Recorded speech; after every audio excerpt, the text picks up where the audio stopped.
The Vancouver Canucks take a 2-1 series lead on the backs of Casey DeSmith. The power play finally shines, and Jonathan Lekkerimäki continues to impress.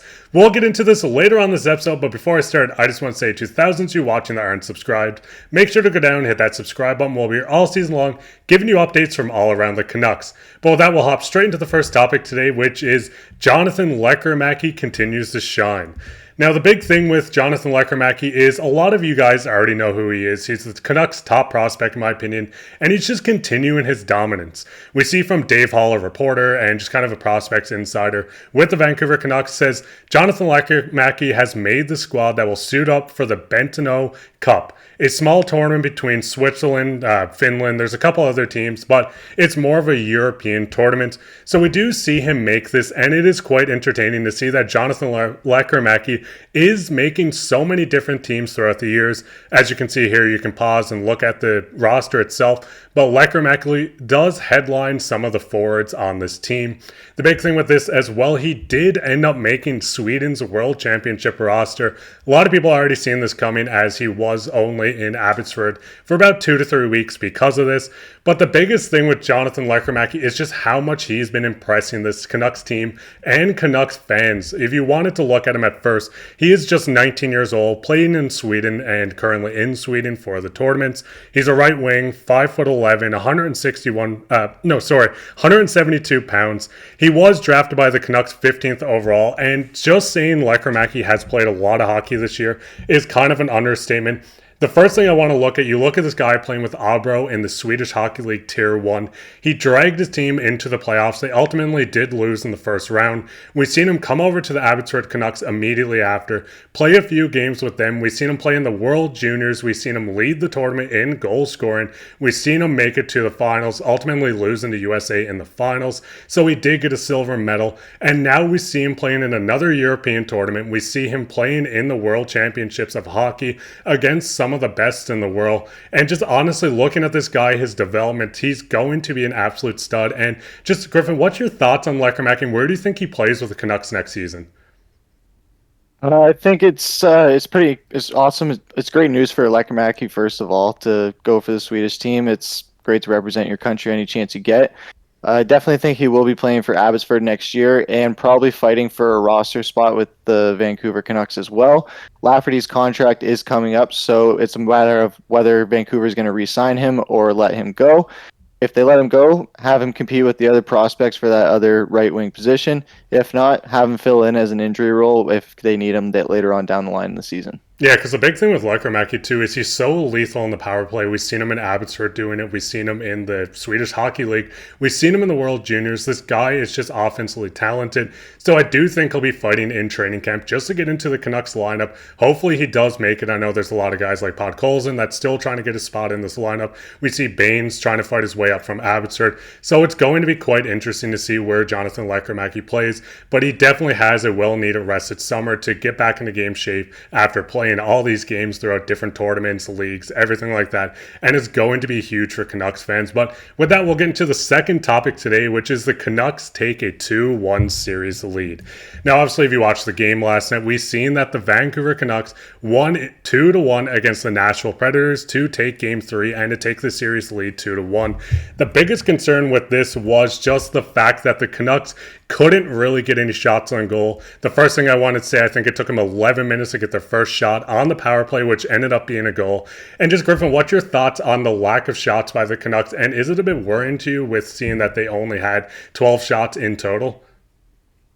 It was very worrisome, Mark. This is only like 10th time that's happened in playoff history where a team has gotten so few shots. Set a franchise record for the Canucks as well for lowest shots in a playoff game. They need to generate offense outside of the power play. It's amazing that they got the power play up and running again. It was invisible for the first few games and even later on to close out the season.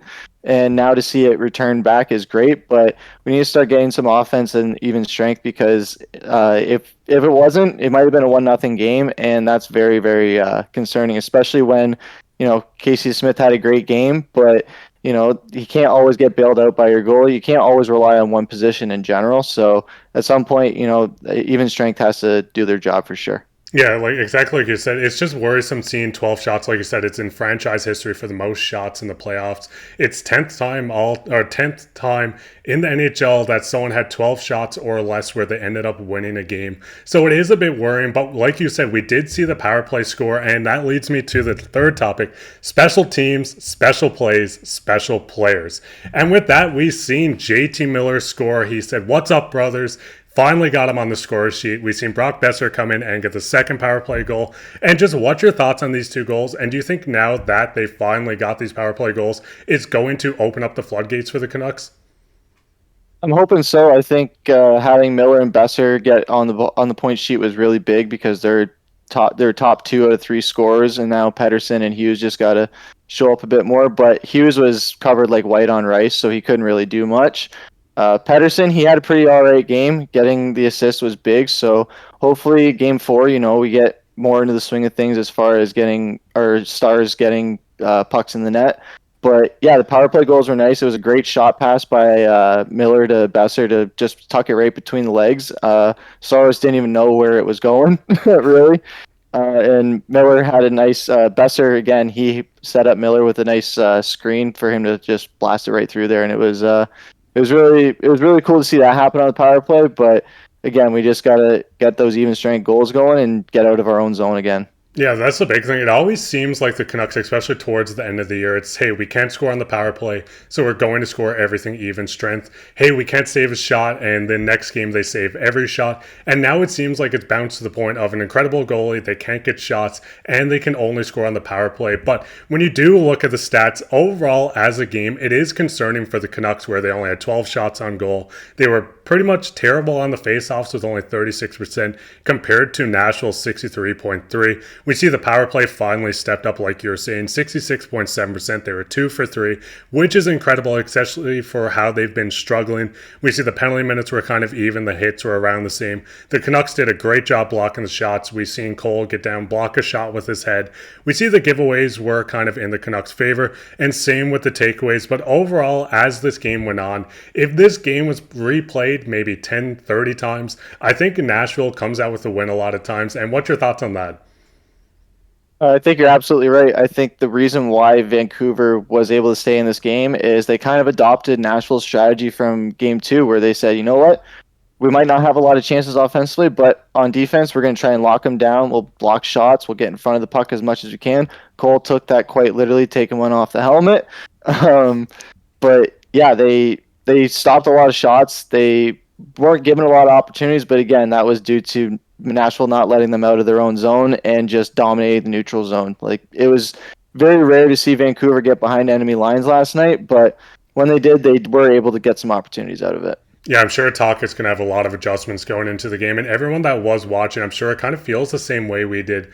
And just kind of talking about watching, we did see an article come out where Mayor Ken Sim just kind of talked about the Canucks watch parties and stuff. And I found this kind of funny. And just he answered on why they're not doing any outdoor viewing parties for game 1 or 2 or heading in. And his quote was, "We have been incredibly responsible and thoughtful. We have a history from 1994 and 2011. I would love to throw a party right now, but we have to be responsible." And obviously this just is talking about everything that people don't like to remember in 2011 after losing to Boston.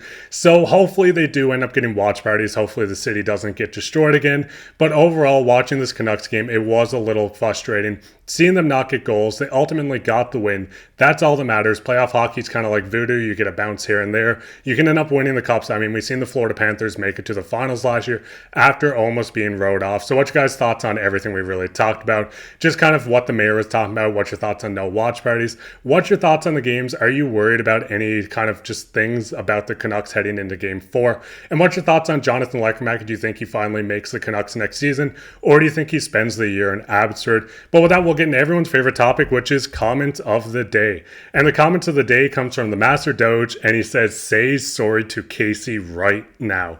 Now, obviously, if you guys watched our last video, we did just kind of talk on Casey DeSmith and on how we were kind of worried about him. Obviously, that bit us in the butts a bit, and Casey played well. Maybe we were the reasons why he played well. We won't take full credit, but just what's your thoughts on how Casey played, and are you sorry about the video we've recently done?